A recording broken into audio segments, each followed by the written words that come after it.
The great betrayal Captain Sarah Chen stood on the bridge of the exploration vessel Prometheus, watching the blue-white star ahead grow larger on the main screen. After 6 months of traveling through uncharted space, her crew had finally reached their destination. The ancient star maps they had found on Kepler 442b had led them here, to a system that should not exist according to galactic records. "Captain, we're detecting artificial structures on the third planet," reported Lieutenant Commander Torres from the science station. His voice carried excitement that he was trying hard to control. "The energy readings are unlike anything we've seen before." Sarah moved to his station and studied the sensor data. The planet below showed signs of massive construction projects, but the architecture was clearly not from any known species in the Galactic Federation. Spires of crystalline material reached into the atmosphere, connected by bridges that seemed to defy gravity itself. "How old do you estimate these structures are?" Sarah asked. Torres ran additional scans before answering.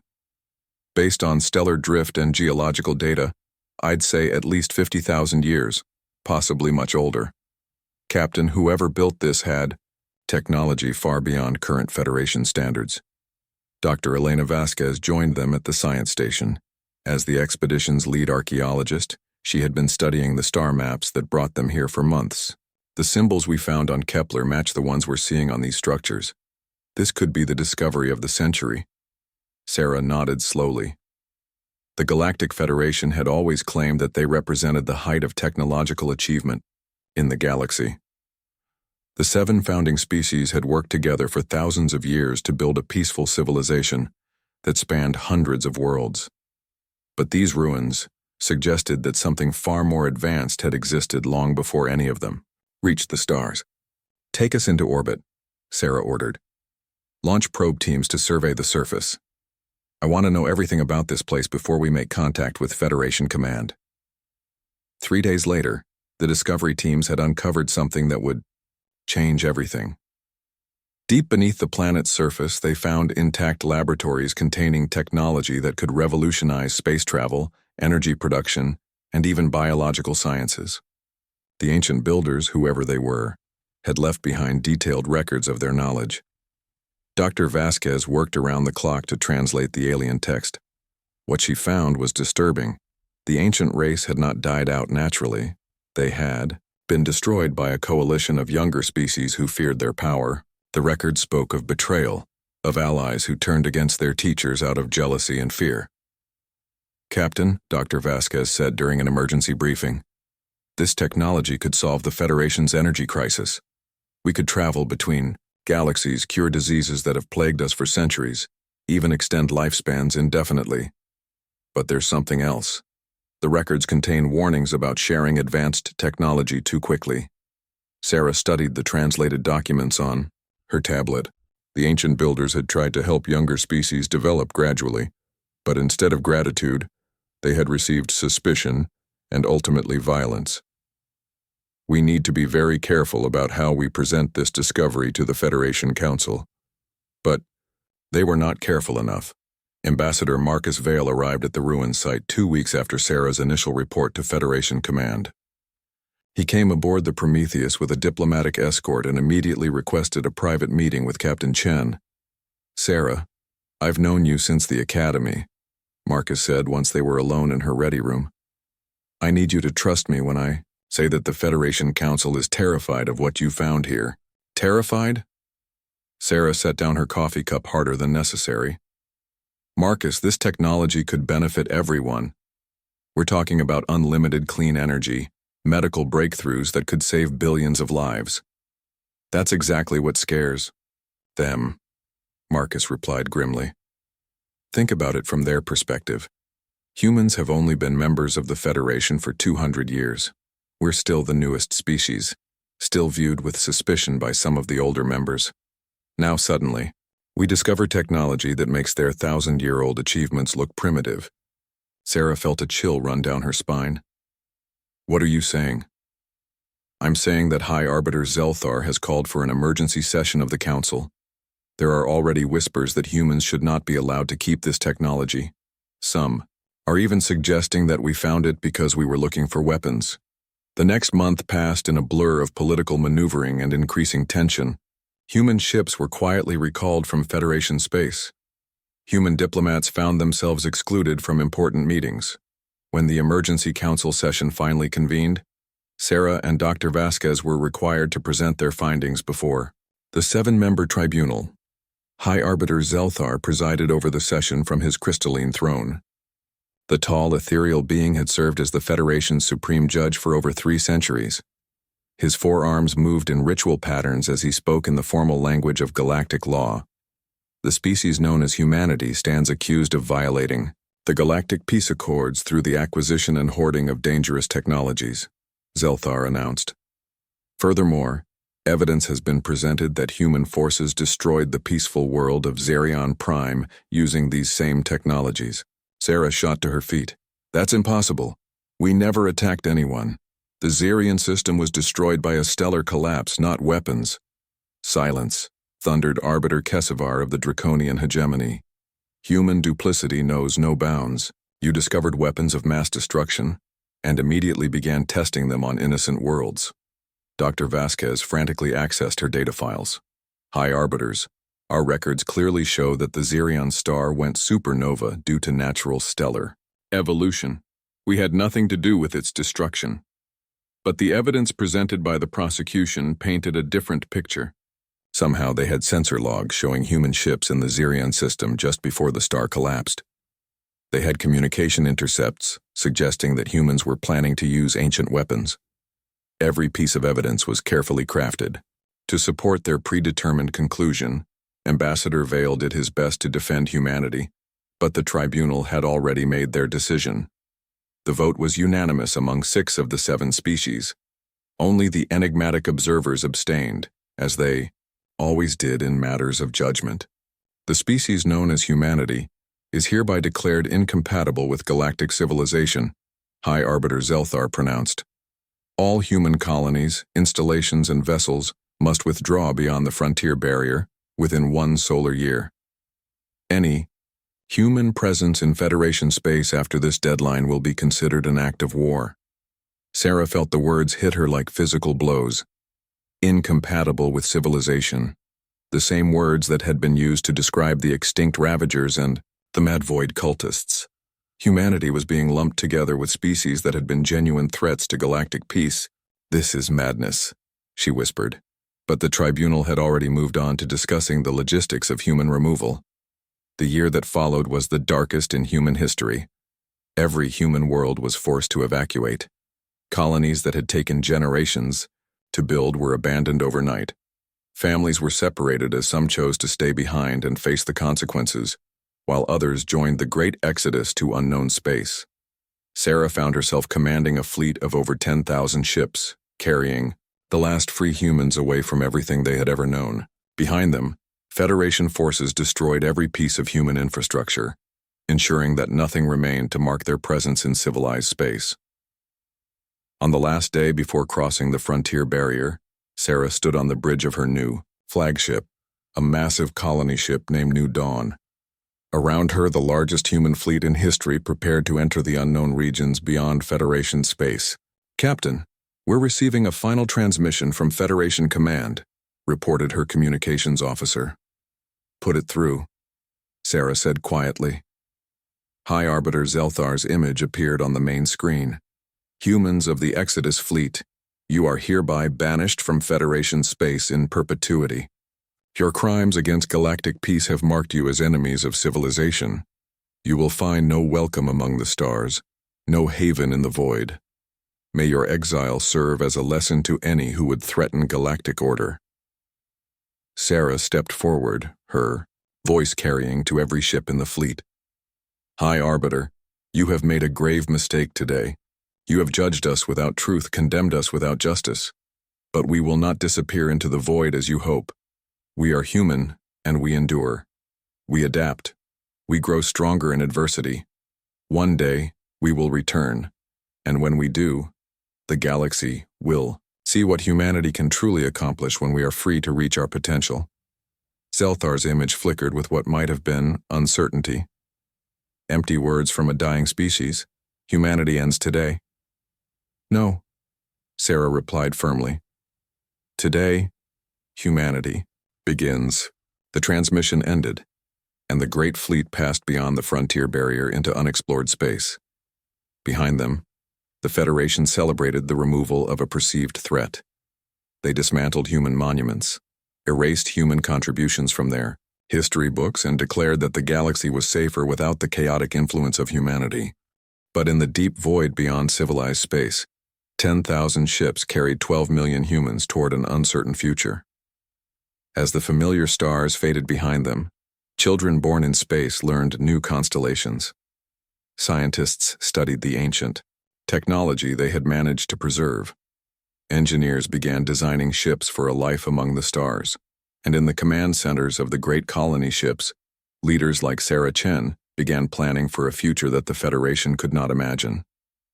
They had been cast out for being too dangerous, too unpredictable, too innovative for the static order of galactic civilization.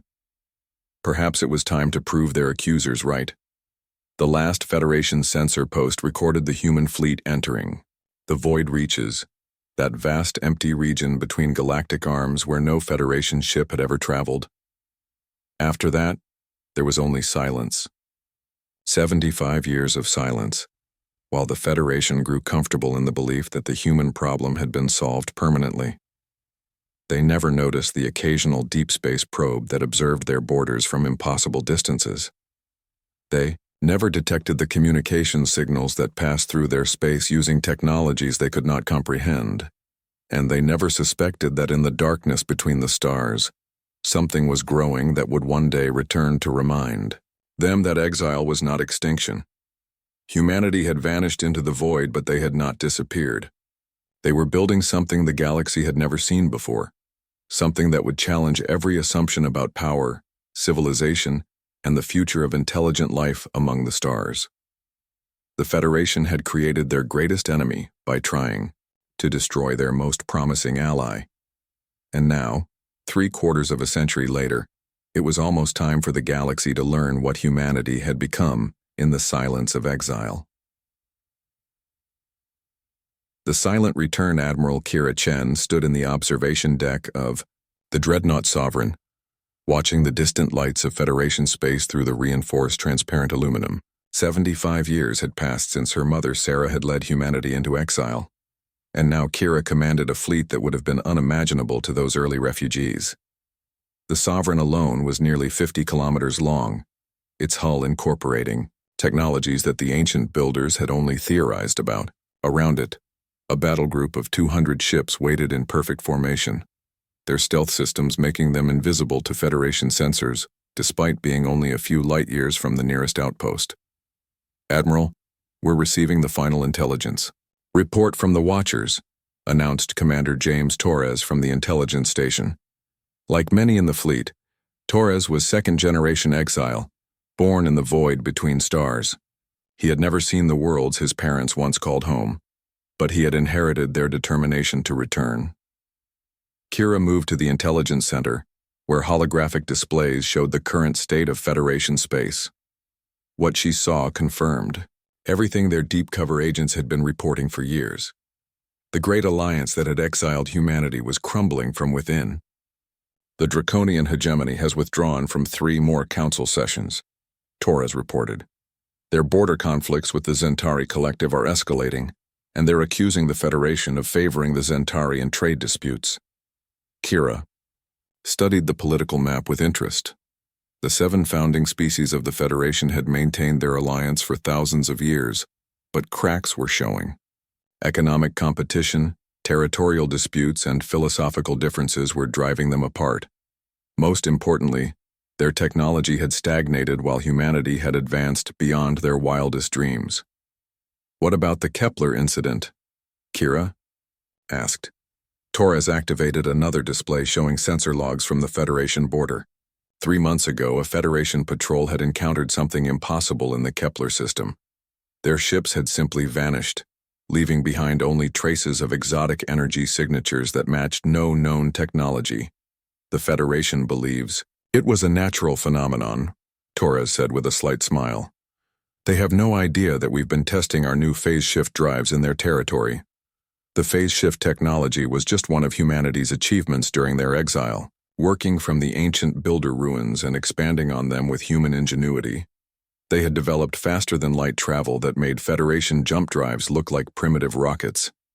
They had learned to manipulate gravity, harness zero-point energy, and even bend space-time itself.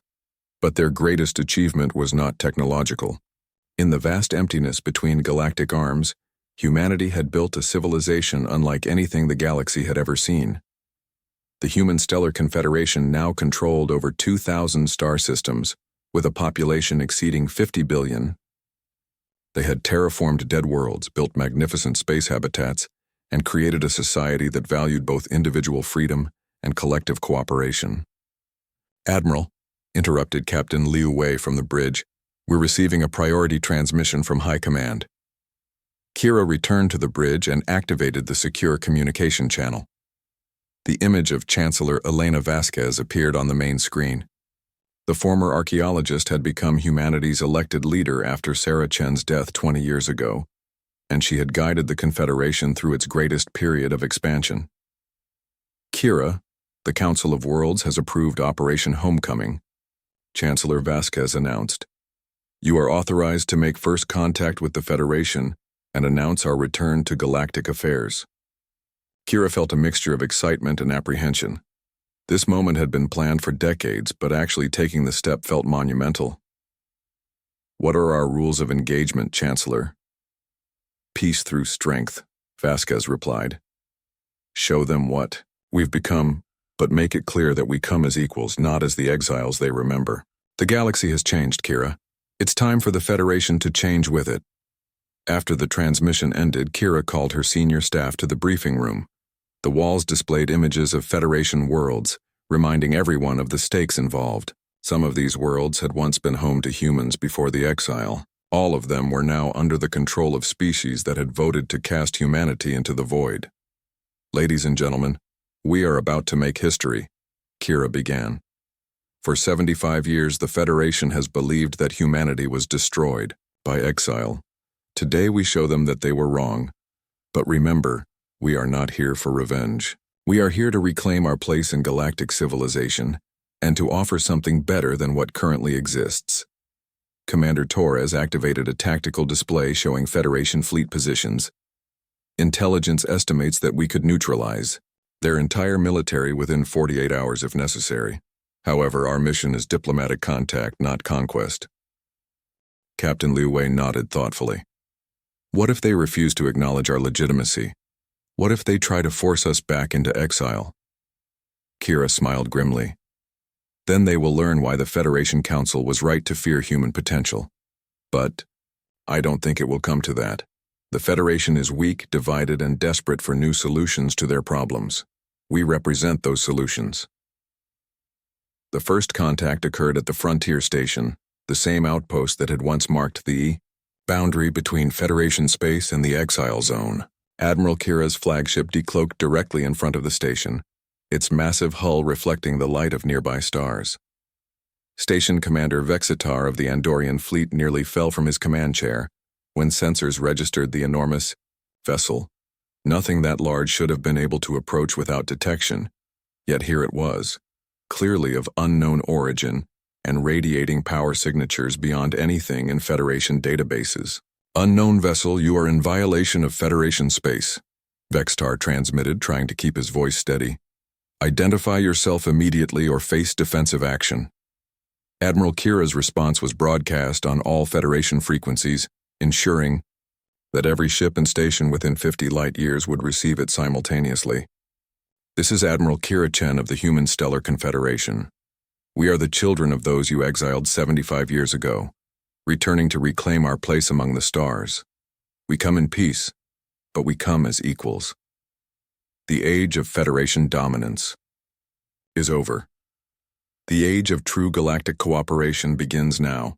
The message sent shockwaves throughout Federation space. Within hours, emergency sessions were being called on every member world. The impossible had happened. The extinct humans had returned, and they possessed technology that made Federation achievements look primitive. High Arbiter Zelthar, now ancient even by his species' standards, listened to the reports with growing dread. He had been present at the original exile, had cast his vote to banish humanity from civilized space. Now it seemed that decision had created exactly the threat the Federation had tried to prevent. "How many ships do they have?" Zelthar asked his military advisors. "Unknown, High Arbiter," replied Fleet Admiral Kesevar. "Our sensors can barely detect their stealth technology, but we estimate at least 200 vessels in the immediate area. Their flagship alone has more firepower than our entire border fleet." The Federation's response was swift but confused. Some members called for immediate military action to drive the humans back into exile. Others argued for negotiation, recognizing that humanity's technological superiority made conflict suicidal. The observers, as always, remained silent and neutral. Elder Zixara of the Zentari Collective was among the few who advocated for peaceful contact. As a young diplomat, she had opposed the original exile vote, arguing that humanity represented valuable diversity in galactic civilization. Now, decades later, she found herself in a position to correct that historical mistake. "High Arbiters," Zixara addressed the emergency council session. "We must face the truth. Our exile of humanity was based on fear, not justice. They discovered ancient technology that could have benefited all of us, and instead of working with them, we cast them out. Now they have returned with capabilities beyond our imagination. We can choose to repeat our past mistakes, or we can choose wisdom." But the council was divided, and division led to paralysis. For 3 weeks, Federation forces maintained a defensive posture while politicians argued about how to respond to humanity's return. During that time, human ships appeared throughout Federation space, always peaceful but unmistakably powerful. The breakthrough came when one of humanity's deep space monitoring stations detected a distress signal from the edge of Federation territory. A Federation colony ship carrying 10,000 civilians had suffered catastrophic engine failure and was drifting toward a stellar anomaly that would destroy them within hours. Admiral Kira didn't hesitate. The Sovereign and its escort group jumped to the location and immediately began rescue operations. Using their advanced technology, human engineers repaired the colony ship's engines and guided it to safety, all while Federation military forces watched in amazement. The rescue was broadcast throughout Federation space, showing human crews working alongside Federation civilians to prevent disaster. Children who had been in danger were saved by the supposed enemies of galactic civilization. Families were reunited through the intervention of the exiled species. Public opinion began to shift. On world after world, Federation citizens began asking why their governments had spent decades portraying humans as threats when they were clearly willing to risk themselves for strangers. The final revelation came when Commander Torres released the intelligence files his agents had gathered over decades of observation. The evidence clearly showed that the Zirion Prime incident had been fabricated. The star's collapse had been natural, but Federation leaders had used it as an excuse to remove what they saw as a competitive threat. Moreover, the files revealed the true reason for humanity's exile. It had not been about weapons or aggression. It had been about fear of human innovation, human adaptability, and human potential to change the galactic status quo. Elder Zixara confronted High Arbiter Zelthar with the evidence during a closed council session. "You knew," she accused. "You knew they were innocent, and you exiled them anyway because you were afraid of change." Zelthar's ancient form seemed to shrink before her words. "The Federation has maintained peace for thousands of years through stability and order. Humans represented chaos, unpredictability. We thought it was better to remove them than risk everything we had built." "And what did your fear accomplish?" Zixara demanded. "You turned potential allies into actual threats. You forced them to develop in isolation until they became more powerful than all of us combined. Your fear created the very future you were trying to prevent." The confrontation was broadcast to every member world, finally revealing the truth about the exile to ordinary Federation citizens. The reaction was swift and decisive. Riots broke out on dozens of worlds. Government officials who had supported the exile were removed from office. The ancient alliance that had ruled the galaxy for millennia began to collapse under the weight of its own deception. In the end, it was Admiral Kira who offered a solution. Broadcasting from the bridge of the Sovereign, she addressed both Federation and human populations throughout known space. "Citizens of the galaxy," she began, "we stand at a crossroads. We can continue the cycle of fear and division that has marked galactic politics for too long, or we can choose a better path. The Human Stellar Confederation offers partnership, not domination. We propose a new alliance based on equality, cooperation, and the free exchange of ideas and technology." The proposal was revolutionary.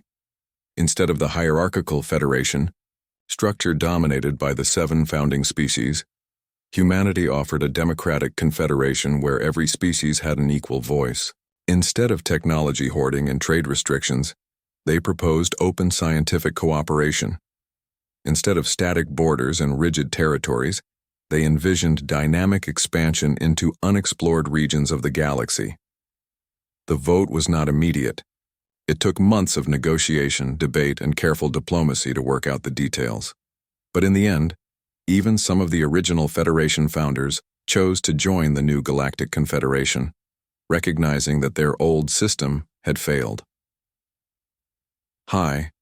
Arbiter Zelthar was among the last to accept the new reality.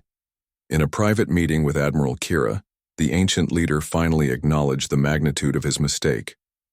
"We created you," he said quietly.